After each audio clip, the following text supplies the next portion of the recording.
अस्सलामुअलैकुम। I hope you all are fine. और आज की वीडियो में हम क्वेश्चन नंबर 7 करेंगे।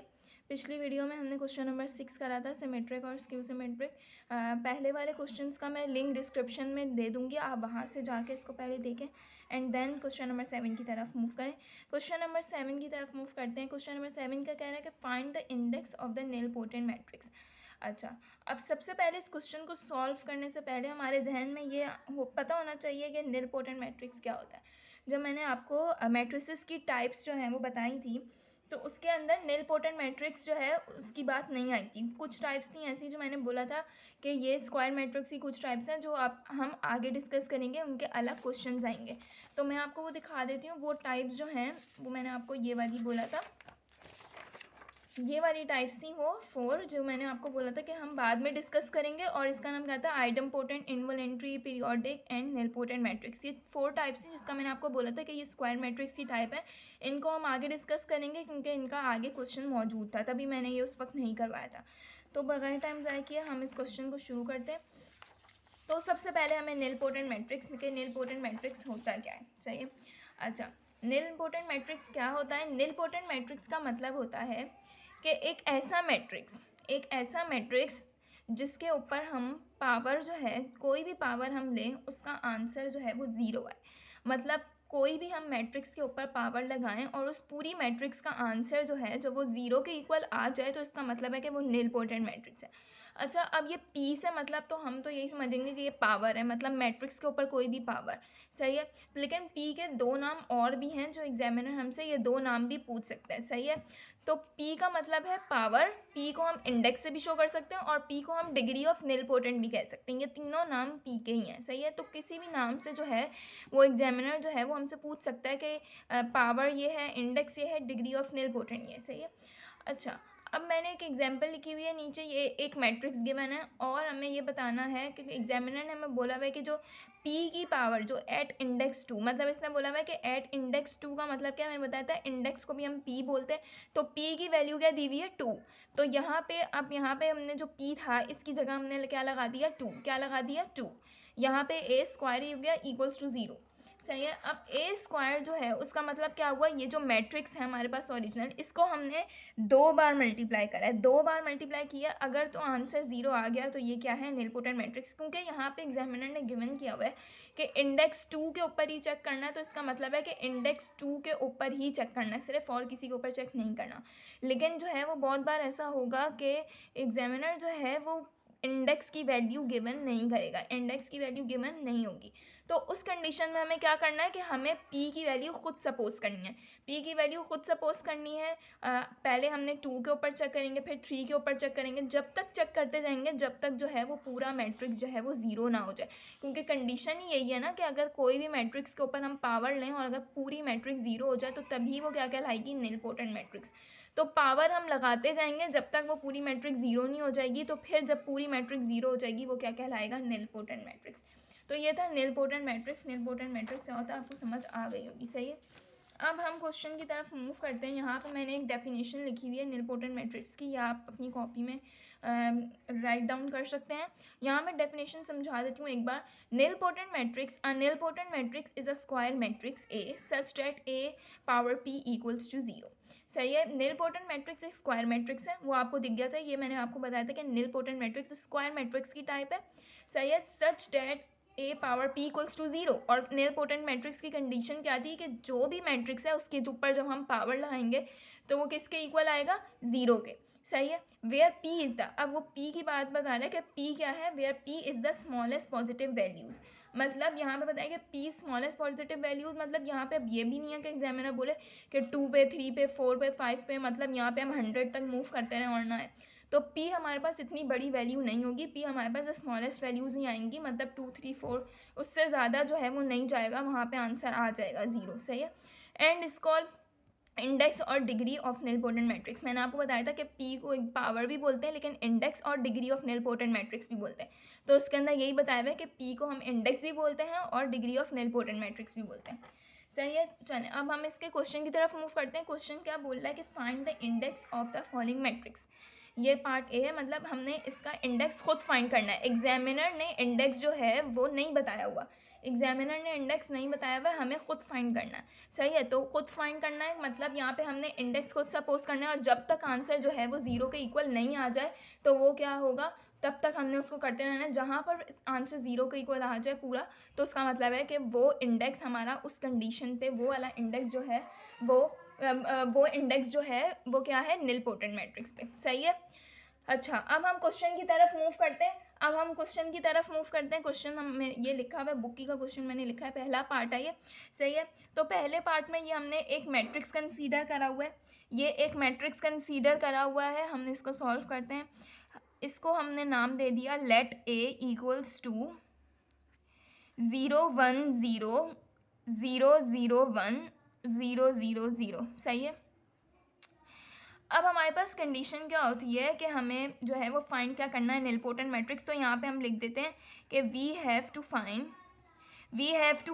द निलपोटेंट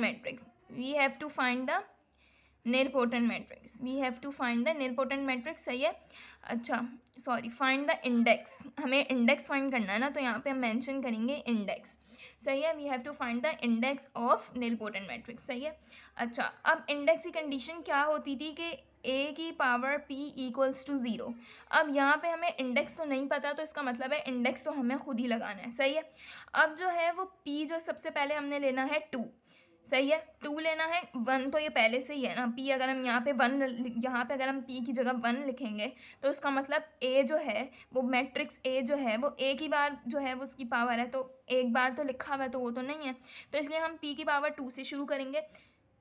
तो यहाँ पे p की जगह हमने क्या लिखा, पुट p इक्वल्स टू 2। अब हमने यहाँ पे पुट कर देना है p की जगह 2 इक्वल्स टू 0, सही है। अब यहाँ पे क्या हुआ कि हमने इस मैट्रिक्स को 2 बार मल्टीप्लाई करना है, अगर ये 0 के बराबर आ गया तो ये निलपोटेंट मैट्रिक्स इस इंडेक्स पे हो जाएगा, किस इंडेक्स पे, 2 के ऊपर, सही है। अब यहाँ पे हमने पहले इस मैट्रिक्स को 2 बार मल्टीप्लाई करना है, तो a square equals to a dot a, और हमने इस मैट्रिक्स को 2 बार लिख लेना है, 0 1 0 0 0 1 और 0 0 0, सही है। अब इसी मैट्रिक्स को हमने दूसरी बार भी मल्टीप्लाई करना है, तो यहाँ पे हमने डॉट का निशान डाल दिया, 0 1 0 0 0 1 एंड 0 0 0। अच्छा, अब इसको सॉल्व करने का मैंने आपको जो है वो कैलकुलेटर ट्रिक भी बताई थी, तो वो तो खैर कैलकुलेटर ट्रिक थी, तो वो तो सब्जेक्टिव पेपर में तो आपको जिस तरीके से यहाँ पे क्वेश्चन सॉल्व करना है तो आपको यहाँ पे स्टेपिंग शो करनी पड़ेगी, लेकिन हम एज अ आंसर चेक करने के लिए कैलकुलेटर यूज़ कर सकते हैं। जब हमने इन दोनों को मल्टीप्लाई कर लिया और कंफ्यूज हैं हम कि यहाँ पर क्या आंसर आएगा, तो हम एज अ कैलकुलेटर यूज़ कर सकते हैं। तो मैंने आपको डिस्क्रिप्शन में लिंक दे दिया, आप वहाँ से जाके जो है वो कैलकुलेटर ट्रिक वाली वीडियो जो है वो देख लें, सही है। अब जो है वो यहाँ पर हमने दोनों मैट्रिक्स को मल्टीप्लाई करना है। दोनों मैट्रिक्स को मल्टीप्लाई कैसे करते हैं कि मैंने आपको पहले भी बता चुकी हूँ, पहले वाली वीडियोस में भी, कि इसको कैसे मल्टीप्लाई करते हैं, सही है। तो मैंने ये वाला तरीका भी बताया था कि इसको इस तरीके से कैसे सॉल्व करते हैं, और कैलकुलेटर, दोनों तरीके बताए थे। तो इस वीडियो में मैं ज़्यादा एक्सप्लेन नहीं करूँगी कि किस तरीके से मल्टीप्लाई करते हैं, मैं सिर्फ वर्बली ऐसे बता रही हूँ कि यहाँ पे फर्स्ट रॉ को पहले हम तीनों कॉलम्स के साथ मल्टीप्लाई करेंगे, मतलब पहले हम फर्स्ट रॉ को फर्स्ट कॉलम के साथ, फिर हम फर्स्ट रॉ को ही सेकंड कॉलम के साथ, और फिर फर्स्ट रॉ को ही हम थर्ड कॉलम के साथ मल्टीप्लाई करेंगे, सही है। अच्छा, अब इसको कैसे लिखेंगे, यहाँ पर हमने मल्टीप्लाई किया इसके फर्स्ट एलिमेंट को इसके फर्स्ट एलिमेंट के साथ, तो 0 0 0 हो गया, प्लस फिर इसके सेकंड एलिमेंट को इसके 1 0 0 एंड देन ये भी 0 हो गया। अब इसी को हमने जो है इसी रॉ को हमने सेकंड कॉलम के साथ मल्टीप्लाई करना है, इसी रॉ को सेकंड कॉलम के साथ। तो कैसे मल्टीप्लाई करेंगे, 0 1 0 प्लस 1 0 0 प्लस 0 0 0। इसी तरीके से फिर इस वाली रॉ को थर्ड कॉलम के साथ मल्टीप्लाई करेंगे, तो 0 0 0 प्लस 1 1 1 0 0 0, सही है। तो इसी तरीके से हमने अब सेकंड रॉ को मल्टीप्लाई करना है, किसके साथ, पहले कॉलम के साथ, फिर दूसरे कॉलम के साथ, फिर तीसरी कॉलम के साथ। तो यहाँ पे मैं इसको जल्दी खुद ही सॉल्व कर लेती हूँ, क्योंकि ये मैंने आपको पहले भी डिटेल में बताया हुआ है, इसके ऊपर मैं टाइम ज़ाया और नहीं करूँगी, आप पहले वाली वीडियोज़ में जाके जो है वो चेक कर लें, सही है। अच्छा, अब इसी तरीके से हमने सेकंड रॉ को कर लिया। अब हमने थर्ड रॉ को पहले फर्स्ट कॉलम के साथ मल्टीप्लाई करना, फिर थर्ड रॉ को सेकंड कॉलम के साथ, फिर थर्ड रॉ को थर्ड कॉलम के साथ। तो सही है, तो यहाँ पे भी आएगा 0 + 0 + 0, यहाँ पे जब मल्टीप्लाई होगा तो 0 + 0 + 0, और यहाँ पे भी 0 + 0 + 0। अच्छा, अब हमने इनको सिंपल ऐड कर देना। यहाँ पर आप देखें सब भी 0 है, सिर्फ यहाँ पर 1 है, तो यहाँ पे हम लिख देते हैं। यहाँ पर हम कैसे लिखेंगे कि 0 0 1 0 0 0 एंड 0 0 0। सही है। अच्छा, ये देखें, अब मैंने आपको बताया था कि कंडीशन क्या है। हमारे पास कंडीशन है कि जब a पावर p = 0 आ जाए तो उसका मतलब है कि वो इंडेक्स है। यहाँ पे हमने एक ऐसा इंडेक्स फाइंड करना था जहाँ पे पूरा मैट्रिक्स जो है वो किसके इक्वल आ जाए, 0 के। एक ऐसा इंडेक्स फाइंड करना था जिधर पूरा मैट्रिक्स जो है वो 0 के इक्वल आ जाए। तो यहाँ पर जो हमने 2 इंडेक्स यूज़ किया तो हमारे पास पूरा मैट्रिक्स 0 तो नहीं आया, ये एक 1 मौजूद है, तो इसका मतलब इंडेक्स 2 के ऊपर जो है वो मैट्रिक्स निलपोटेंट नहीं हो सकता, क्योंकि पूरा मैट्रिक्स 0 नहीं आया। इसका मतलब कि अब हम किसके ऊपर चेक करेंगे, अब हम चेक करेंगे a³ के ऊपर, मतलब p हम चेक करेंगे p = 3 के ऊपर। तो a की पावर p = 0 था, तो यहाँ पे p की जगह 3 आ जाएगा, मतलब इस मैट्रिक्स को हमने 3 बार मल्टीप्लाई करना है।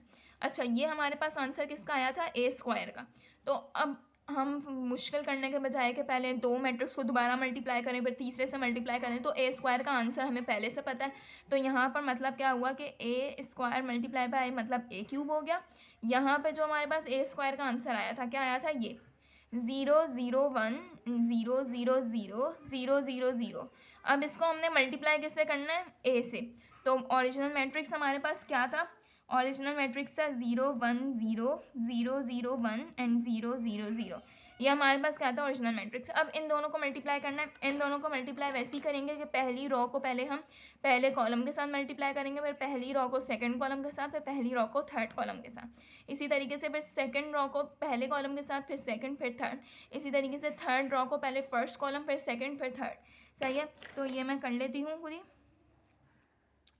सही है। अच्छा, यहाँ पे जब हम इसको मल्टीप्लाई करेंगे तो 0 + 0 + 0 आ जाएगा, एंड देन इसको मल्टीप्लाई करेंगे तो यहाँ पे भी 0 आ जाएगा, इसको भी मल्टीप्लाई करेंगे तो 0 आ जाएगा यहाँ पर। या आप इसको बहुत इजीली खुद भी सॉल्व कर सकते हैं। इसके ऊपर मैं अगर इसको दोबारा एक्सप्लेन करने लग गई तो इसमें अच्छा खासा टाइम कंज्यूम हो जाएगा।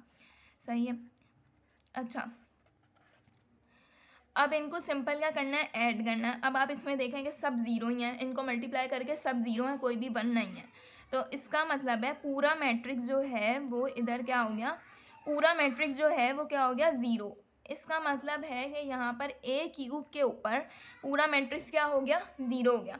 तो मतलब हमें निलपोटेंट वाली कंडीशन मिल गई कि यहाँ पे निलपोटेंट वाली कंडीशन फुलफिल हो गई। कौन से इंडेक्स के ऊपर, यहाँ पे हमें क्वेश्चन में क्या बताया हुआ है कि हमें इंडेक्स फाइंड करना है। क्या फाइंड करना है, इंडेक्स। तो कौन से इंडेक्स के ऊपर पूरा मैट्रिक्स 0 हुआ, 3 के ऊपर।